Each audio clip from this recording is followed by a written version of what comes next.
Let's go! We have some more LSU Spring Practice footage to break down today.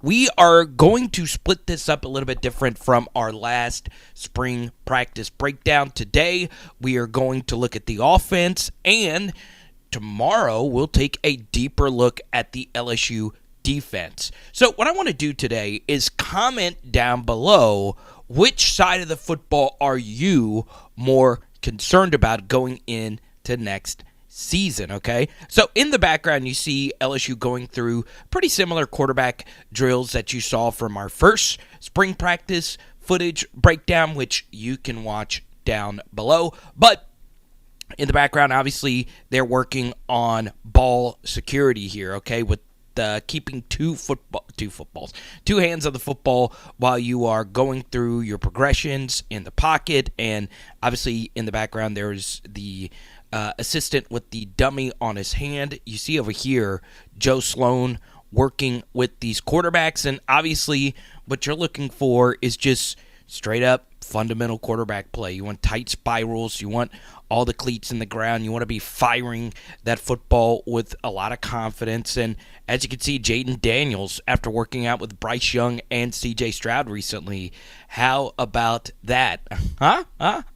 Which is a really cool thing to see. But, obviously, we want to see more from the LSU quarterbacks. And I got some good news for you. We got more actual throws to players we're going to break down a little bit later, okay? So what's very important to keep in mind about the LSU offense is right now there's not going to be a whole lot of schematic things that they're going to be going through at this point of spring.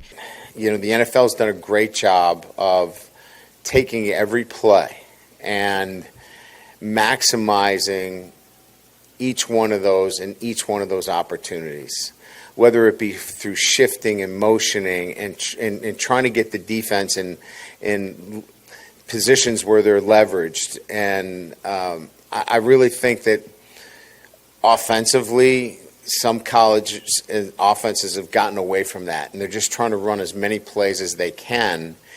And I think it puts an emphasis back on execution. And you better be offense that executes and does a really good job from play to play. And you can't be loose and careless. You have to be focused and really disciplined offensively with these changes. So that was Brian Kelly talking about all the rule changes coming to college football. I also wanted to shout out all our PHL patrons. As you guys saw, we do have a little extra breakdown on Ricky Collins on Patreon right now. So Malik Nabers and Kyron Lacey leading these drills right here. Brian Kelly was asked about Malik and how he's become a leader. Obviously, it's been a pretty interesting offseason for Malik, and he says Malik might end up being a team captain going into next year, which is just awesome to see. That's obviously Chris Hilton and Brian Thomas Jr. going through this. This is Gregory Clayton right here. Nichols, the walk-on right there going through this drill. And, it's interesting. This is Jalen Brown over here. 24 is Landon Ibieta. And yeah.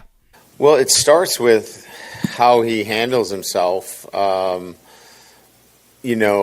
from the field. I mean, he makes good choices, good decisions. He's never on a list.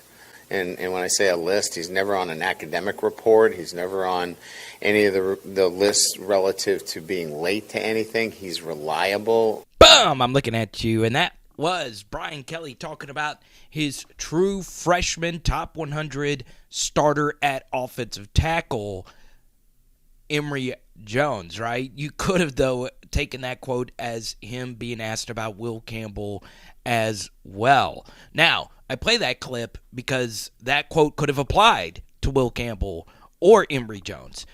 And that is the beauty of both of these players, right? I want you to take a look at how few offensive linemen are even here. Now, this isn't the full group. We clearly feel like we've addressed some depth needs, but you wouldn't know that today. We've got 8 healthy linemen out there. So we're actually in a different position than we were last year, and that we have to be a lot more careful in terms of what we're doing. This is a very thin offensive line group, but your two best players are there. There's Will Campbell and there is Emery Jones, and that is the beauty of having these guys on your team because they are reliable, right? There's so many players that aren't here because they don't arrive until later this summer. There's so many players on LSU's roster just in general that aren't there because of grades. But there are some guys that, we don't talk about all the time because, we're just kind of accustomed to them being very good players and always there. And on a recent live stream, by the way, Tuesday, Thursdays, and Sundays, I went on a long rant talking about how spectacular Will Campbell's true freshman season actually was, along with Emery Jones. Some of the best, honestly, we've ever seen from an LSU offensive lineman, true freshman. So shout out to both of them. This is a very interesting room, like Garrett Dellinger in the background, and obviously they're working on firing off low. It's kind of hard to see, but this is like a PVC pipe type of setup. It's, some people call it a chute. Really, this is a chute, but still, this is working on firing off, getting low, and getting really good form. Now, this is very interesting. Number 59 actually is a defensive tackle who moved over to offensive line, and this is Kels Bush. Now, if you're from the 504 and follow preps, you're very familiar with this young man. He was teammates with Ty'G Hill in high school. They move him over to the offensive side when Fitzgerald West moved to the defensive side. And as you can see, the offensive line numbers just aren't there. This is Bo Bordelon. This is Kimo Makanele. And right now, you really, if this is just all the offensive linemen they have dressed out, you can't really scrimmage or practice with that few of players. So as promised, we get back to some more quarterback breakdowns. Joe Sloan right here, and LSU working on some mesh points, right? So this is a some footage from Tiger Details. Shout out to On3, shout out to Go247.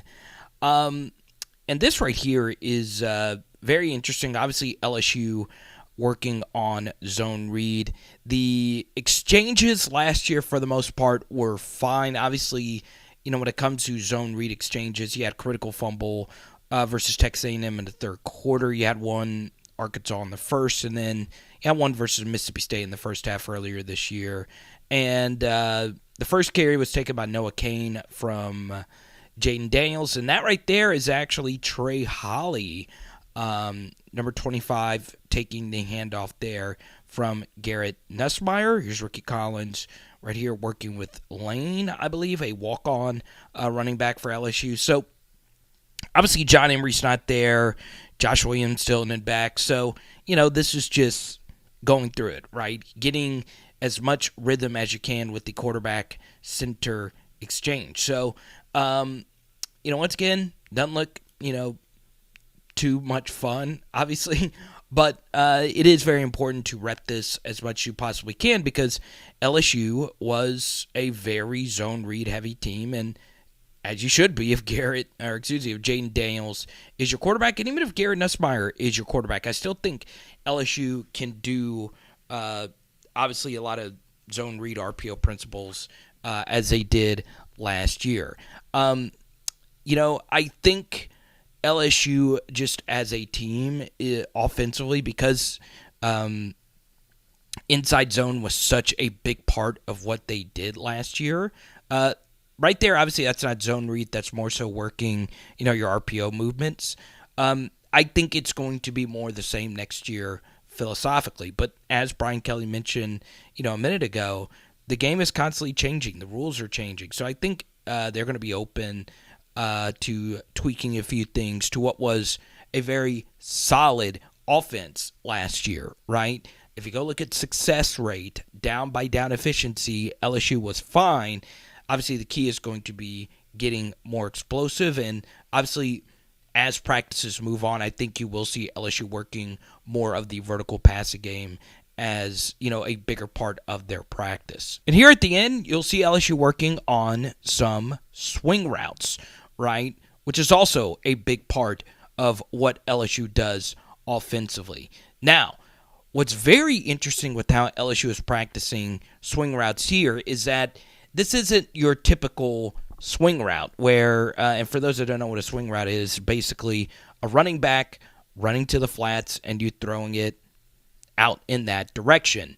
This is actually a pre-snap motion, to the opposite side. So normally if you think swing route, running back after the snap is running to the right side as a check down.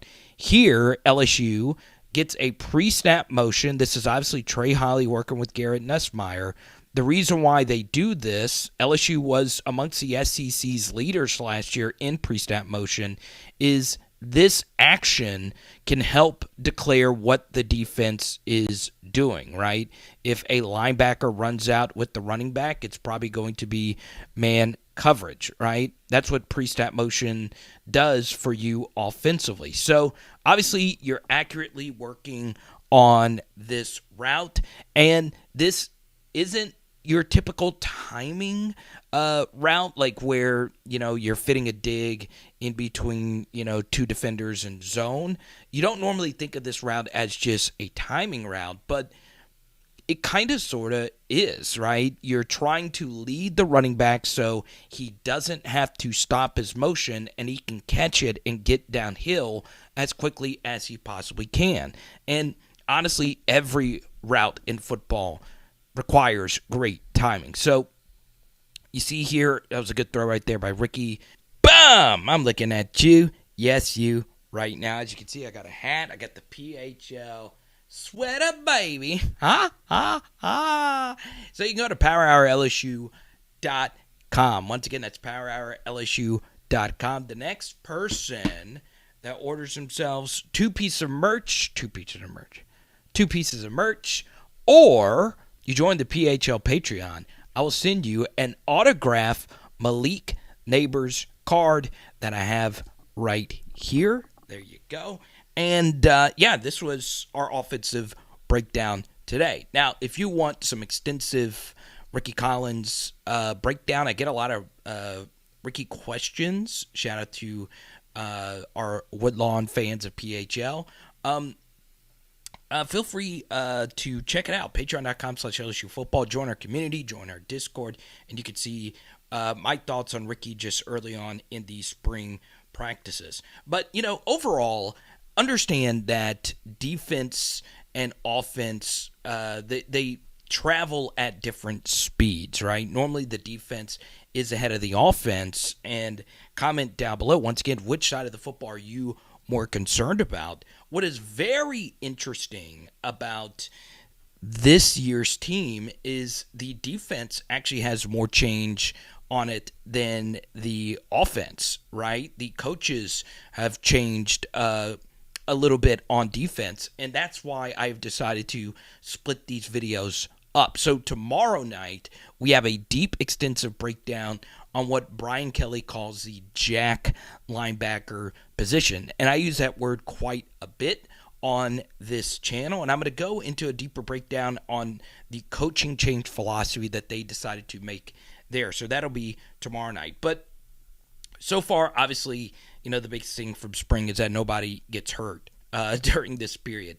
And offensively, as you mentioned earlier, every position on offense is so thin outside of quarterback and receiver, right? Running back is thin, missing key pieces. Offensive line, a lot of the artillery is not coming until later in the year. And then last but certainly not least for this breakdown is tight end, right? This is a very thin tight end room, and this is Mac Markway, who has a very good opportunity to play a lot next year in some 12 personnel as the second tight end. As many of you know, Mason Taylor isn't practicing right now during the spring for some recovery. So obviously this is some good opportunity for not only him, Mac Markway, but this is Jackson McGohan. Two true freshmen, early enrollees, getting some work with Mike Denbrock right here. So, floating in your face here in a second is our first spring practice breakdown. Make sure you check it out. And don't forget, check it out, powerhourlsu.com. Okay? It is Power our LSU BAM! And tonight, we're doing some grilled chicken with feta cheese and bacon.